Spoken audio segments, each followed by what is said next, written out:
ভরা মঞ্চে বেফাস মন্তব্য, ভারত আজ পর্যন্ত অলিম্পিকে সোনা পায়নি। গতকাল ছিল বিরসা মুন্ডার ১৫০তম জন্মদিবস। সেই অনুষ্ঠানে রাজ্যের মুখ্যমন্ত্রী এদিন বেশ খোশ মেজাজেই ধরা দিলেন। এর আগেও তৃণমূল সুপ্রিমো অর্থাৎ রাজ্যের মুখ্যমন্ত্রীর মুখে নানান ধরনের বেফাস মন্তব্য শোনা গিয়েছে। আর এদিন ঝাড়গ্রামের আদিবাসী ভবনের অনুষ্ঠানে ভরা মঞ্চে দাঁড়িয়ে মুখ্যমন্ত্রী বলেন, ভারত আজ পর্যন্ত অলিম্পিকে সোনা পায়নি।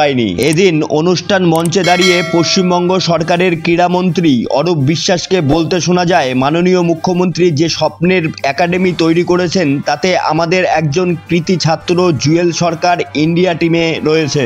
ট্রায়ালে প্রথম হয়েছে। স্কুল গেমসে ৩২ জনের বাংলার টিমে ২৩ জন ঝাড়গ্রাম একাডেমি থেকে নির্বাচিত হয়েছে। মন্ত্রী অরূপ বিশ্বাসের কথা শুনে মঞ্চের সামনে দাঁড়িয়ে থাকা কৃতি ক্ষুদে খেলোয়াড়দের দেখা যায় চোখে মুখে উচ্ছ্বাস। সামনে মুখ্যমন্ত্রী দাঁড়িয়ে থাকায় তাদের আনন্দ সহ উচ্ছ্বাস ছিল চোখে পড়ার মতো। এমনিতেই বরাবরই বাচ্চাদের খুবই স্নেহ করেন মুখ্যমন্ত্রী। তাদের উদ্দেশ্যে বলে ওঠেন, স্যালুট টু দেম।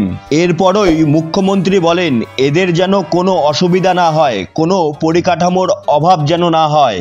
আমি চাই আগামী দিনে এরা অলিম্পিক জয় করবে। তারপরেই মুখ্যমন্ত্রী বেফাস মন্তব্য করে বলেন, ভারত আজ পর্যন্ত অলিম্পিকে সোনা পায়নি। এদের যেন কোনো প্রবলেম না হয় কোনো ইনফ্রাস্ট্রাকচারের। আমি চাই আগামী দিন এরাই অলিম্পিক জয় করবে।